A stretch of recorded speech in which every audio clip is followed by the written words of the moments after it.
हाल ही में योगी सरकार ने यूपी टीचर्स यानी शिक्षकों के लिए अभी काफी चर्चाएं की उनकी भर्ती प्रक्रिया को लेकर, लेकिन आगरा भी पीछे नहीं है। देखिए, यूपी में इस बार भरपूर वैकेंसियां सभी टीचर्स के लिए आने जा रही है और ये बहुत बड़ा मौका भी उन सभी के लिए होने वाला है। देखिए, मैं बात करने जा रही हूँ आगरा के केंद्रीय हिंदी संस्थान की KHS की, जहां पर टीचिंग फैकल्टी के पदों पर भर्तियां निकल चुकी है, जो कि शानदार वैकेंसी इस बार शामिल होने जा रही है। एस्पिरेंट्स के लिए बहुत बड़ा मौका है, जो यूपी वासी है उनके लिए तो सबसे बड़ा, क्योंकि टीचर्स के लिए काफी ज्यादा वैकेंसियां निकलने शुरू हो चुकी है। देखिए, इस पूरी भर्ती प्रक्रिया में तहत 3 आपकी पोस्ट शामिल रहेगी: professor, associate professor, assistant professor. ये तीनों रहेंगे, जिसके लिए कुल सिर्फ 9 पद शामिल है। यानी कि यहाँ पर कंपटीशन लेवल अब आपका बढ़ गया है। बात करूँ आपकी बाकी डिटेल्स की, तो ऑनलाइन एप्लीकेशन प्रोसेस इसका 5 अप्रैल 2026 से शुरू हो चुका है। फॉर्म भरने की लास्ट डेट भी 4 मई 2026 रखी गई है। यानी कि अब कुल मिलाकर आपके पास 1-2 महीने का समय आराम से है। उम्मीदवारों को लेकिन एक चीज का ध्यान रखना है कि ऑनलाइन फॉर्म भरने के लिए 10 दिन के अंदर अंदर उन्हें एप्लीकेशन की हार्ड कॉपी भी संस्था को जरूर भेजनी होगी। काम आपका सिर्फ ऑनलाइन खत्म नहीं होगा।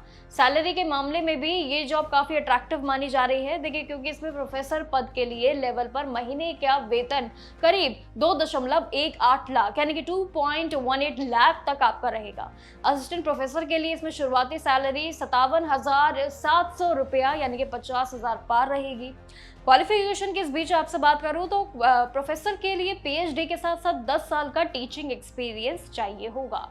आप सभी के लिए यहाँ पर एक्सपीरियंस की एक बड़ी चुनौती हो सकती है।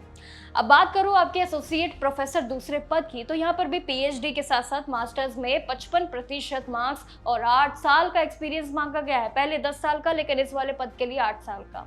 और वहीं आ जाती हूँ तीसरे पद पर, जो कि है असिस्टेंट प्रोफेसर का पद। इसके लिए भी मास्टर्स में 55% मार्क्स चाहिए होंगे।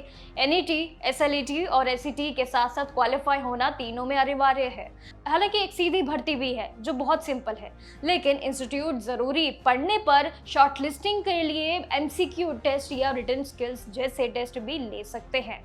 अब बात करते हैं एप्लीकेशन फी आपको कैसे जमा करनी है। देखिए, जनरल, OBC और AWS उम्मीदवारों के लिए 3,000 है, जबकि SC ST PWD उम्मीदवारों के लिए सिर्फ 1,500 रुपए रखी गई है। यहाँ पर इनके लिए छूट है थोड़ी सी।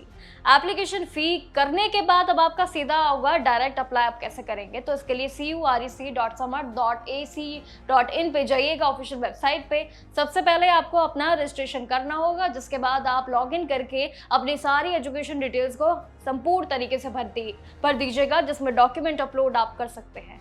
फॉर्म भरने वक्त आपको ध्यान रखना है कि फोटो सिग्नेचर की स्कैन करके लगभग लगाना आपको सही फॉर्मेट में होगा। फी पेमेंट के बाद फिलहाल इसमें कोई भी प्रिंट आउट अगर लेना चाहते हैं तो अपने भविष्य के लिए भी ले सकते हैं। आपका यहाँ पर प्रोसेस खत्म होता है अप्लाई करने का। और एक चीज और कि किसी भी वक्त किसी भी तरीके से अगर टेक्निकल दिक्कत आती है तो आप संस्था की ऑफिशियल ईमेल ID के जरिए भी, जो कि रजिस्ट्रेशन ऑफिसर KHS 1960a@gmail.com पे जाकर इसकी वेबसाइट पे आप अपनी ईमेल ID के थ्रू भेज सकते हैं। एलिजिबल अगर आप माने जाते हैं, पूरी भर्ती प्रक्रिया के बाद सुनकर अपने रजिस्ट्रेशन फॉर्म को कंप्लीट करने की तैयारी में अब जुट जाइए। बाकी जानकारियों के लिए मेरे साथ जुड़े रहिएगा और देखते रहिएगा जागरण जोश। नमस्कार सरकारी भर्ती के लिए।